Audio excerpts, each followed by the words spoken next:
नमस्कार. आपण सध्या आहोत हिंगोली जिल्ह्यामधील सेनगाव तालुक्याच्या रोडवर.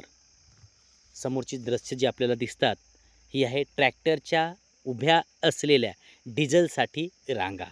पेट्रोल पंपाच्या पाठीमागे साधारणतः 1 किलोमीटर आणि समोरसुद्धा 1 किलोमीटर आणि पेट्रोल पंपाच्या मध्येसुद्धा उभी असलेली ही वाहने आपल्या लक्षात येत असतील.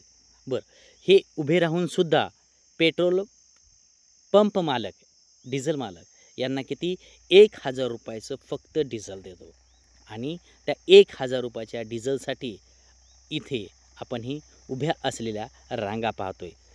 येणारा काळ हा साधारणतः पेरणीचा आहे, तेव्हा शेतकऱ्याला डिझेल वगैरे लागणार आहे. सध्या जर ही अवस्था आहे तर येणारा काळ काय असेल थोडी कल्पना करून पहा. This is Nirbhit News.